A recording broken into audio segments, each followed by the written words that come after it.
Baik, bismillahirrahmanirrahim. Assalamualaikum warahmatullahi wabarakatuh. Alhamdulillah, wassalatu wassalamu ala rasulillah wa ala alihi wasahbihi wa man tabi'ahu wa mawalah amma ba'du. Alhamdulillah, mahasiswa sekalian, kita jumpa lagi. Semoga semuanya dalam keadaan baik dan sehat selalu seperti itu.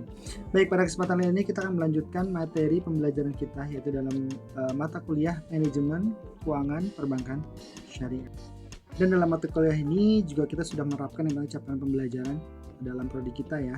Jadi kalian diharapkan mampu bersikap mandiri dan profesional dan juga menjunjung tinggi nilai dan etika, dan juga memahami dan menerapkan asas prinsip teori doktrin hukum yang adaptif bagi kepentingan penanganan persoalan kontemporer pada masa sekarang, khususnya dalam persoalan ekonomi syariah, dan juga mampu mengadaptasi teknologi informasi. Dari dalam perkembangan zaman ini kita perlu mengikuti perkembangan zaman penggunaan misalnya secara produktif dan secara positif, dan khususnya menjalankan fungsi profesi dalam bidang hukum ya, khususnya hukum ekonomi syariah.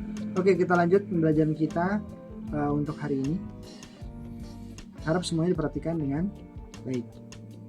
Yang mana sebelumnya kita sudah mempelajari tentang perusahaan dan landasan akad atau kontrak ya, yang mana poin-poin materi sebelumnya tentang bentuk organisasi perusahaan syariah, kebijakan dan penentuan tujuan perusahaan syariah, ada juga dengan ciri-ciri utama kontrak keuangan Islam, dan juga yang lebih penting adalah kategori kontrak syariah, di mana kita memahami tentang kontrak syariah itu sendiri, yang mana dalam artian bahasa itu persetujuan atau kesepakatan, dalam bahasa Arab disebutnya dengan ittifaq seperti itu. Oke, menarik ya. Dan pada kesempatan kali ini kita akan melanjutkan pembelajaran kita, yaitu tentang peran manajer keuangan dan aktualisasi syariah, yang mana di situ kita membahas tentang fungsi manajemen keuangan, tugas manajer keuangan, dan juga manajer keuangan dan pasar seperti itu.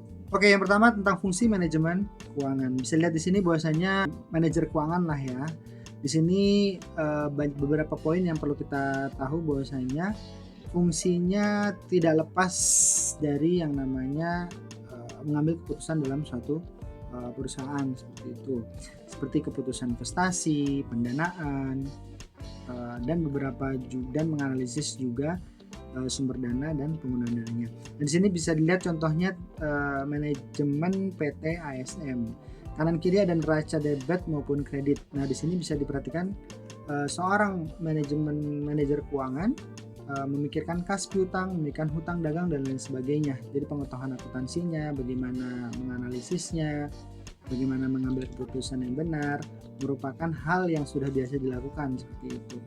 Pekerjaan sebagai manajer keuangan perbankan, contohnya ya, melibatkan pengelolaan dan pengawasan terhadap seluruh aspek keuangan perusahaan, yang mana perbankan sendiri adalah lembaga keuangan ya. Jadi ruang lingkupnya tidak lepas dari yang namanya keuangan itu sendiri seperti itu.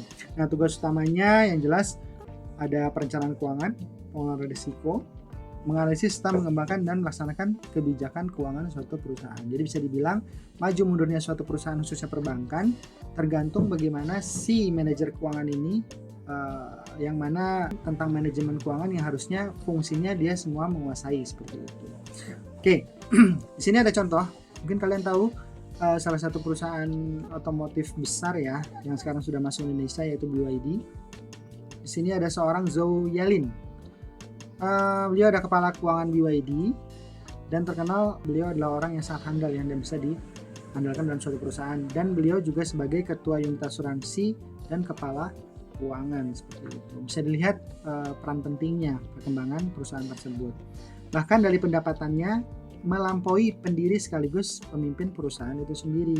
Total remunerasinya, bonus, gaji dan sebagainya, tunjangan sebesar 10,14 juta yuan. Jadi kalau ditaksir sekitar 22 miliar ya, sekitar 22,8 miliar. Ini suatu pendapatan yang besar. Kenapa? Karena seorang manajer itu mempunyai peran penting. Perusahaan itu sangat bergantung kepada keputusannya, analisanya dan lain sebagainya. Oke, kita lanjut. Kita masuk ke tugas seorang manajer keuangan itu sendiri. Yang pertama, tugas manajer keuangan adalah untuk mengambil keputusan investasi. Jelas ya, dalam investasi itu kan bagaimana uang bisa diputar, bagaimana uang bisa berkembang. Nah, keputusan-keputusan itu yang bisa membuat perusahaan lebih punya banyak modal, lebih punya banyak income untuk mengembangkan perusahaannya lagi. Jadi tidak semua orang bisa mengambil keputusan dalam hal investasi seperti itu. Yang kedua, tugas manajer keuangan adalah untuk mengambil keputusan pendanaan. Nah, kalau misalnya investasi tadi kan kalau bisa tidak dapat kesalahan ya, jadi tidak bisa ada kesalahan dalam memilih investasi karena bisa menyebabkan kerugian.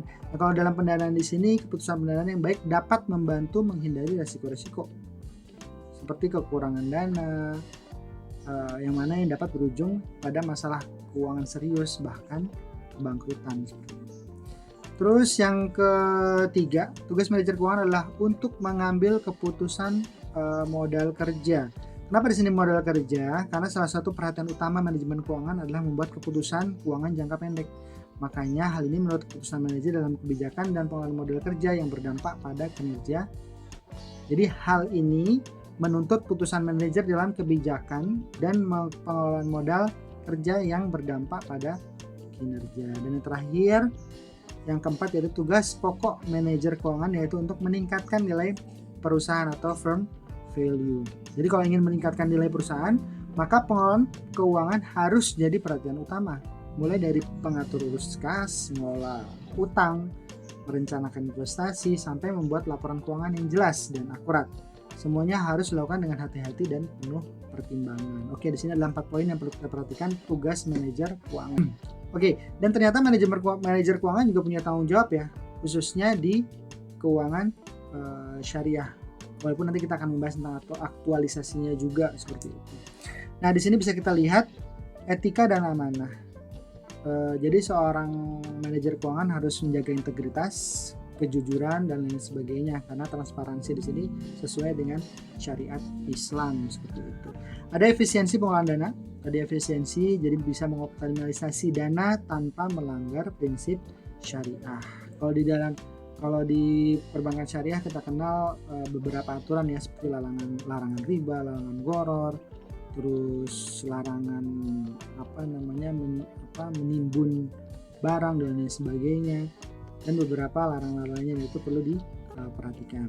Terus analisis resiko syariah, menghindari proyek yang berisiko tinggi dan spekulatif. Transparansi dan akuntabilitas merupakan prinsip keterbukaan dalam laporan keuangan. Berarti akuntansi ada pengawasannya, ada auditnya, dan ada pertanggungjawabannya seperti itu. Terus ada pemilihan instrumen syariah, menggunakan instrumen pembiayaan seperti mudharabah, musyarakah, murabahah, ijarah dan lain sebagainya. Nah, ini sudah ada ketentuan ya, dan diawasi juga oleh Dewan Syariah Nasional dan UMUI. Jadi bahwasanya perusahaan syariah itu harus sesuai aturan atau prinsip-prinsip syariah yang ada seperti itu. Jadi itulah yang membedakan antara perbankan konvensional, yang maksudnya perusahaan keuangan, lembaga konvensional dan juga lembaga syariah seperti itu. Nah, penting juga seorang manajer keuangan dan baik kita juga tahu bahwasanya aktualisasi syariah dalam fungsi manajemen keuangan. Contohnya adalah pendanaan syariah seperti menggunakan sukuk, pembiayaan berbasis bagi hasil bukan obligasi yang sifatnya menggunakan bunga seperti itu. Terus ada juga investasi syariah, menambahkan modal dalam sektor halal seperti agribisnis, kesehatan dan pendidikan. Jadi kalau misalnya sektornya haram dan sebagainya itu perlu dipertanyakan dan perlu dijauhi atau mungkin ya tidak disetujui seperti itu.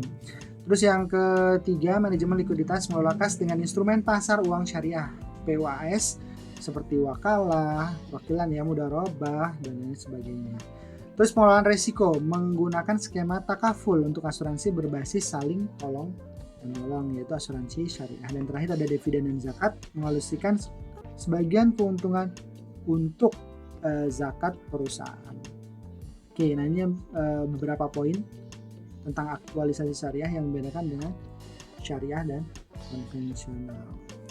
Oke, baik ya, bisa dipahami di sini. Jadi beberapa poin penting yang kita pelajari hari ini tentang fungsi manajemen, tugas manajer keuangan dan manajer keuangan dan pasar khususnya dalam ruang lingkup perusahaan, dan khususnya lagi yaitu ruang lingkup perusahaan perbankan syariah seperti itu.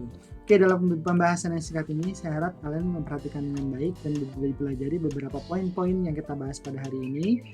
Baik itu istilah seperti tadi wakalah, terus ada ijarah, mudharabah dan sebagainya yang kita sudah pelajari sebelumnya, diingat-ingat lagi. Itulah beberapa poin penting dalam istilah-istilah ekonomi syariah yang perlu kita pelajari seperti itu. Oke, baik itu saja mungkin yang bisa saya sampaikan untuk pembelajaran kita kali ini. Insyaallah nanti kita jumpa lagi di pertemuan selanjutnya seperti itu. Baik, semoga bermanfaat. Tetap semangat. Wassalamualaikum warahmatullahi wabarakatuh.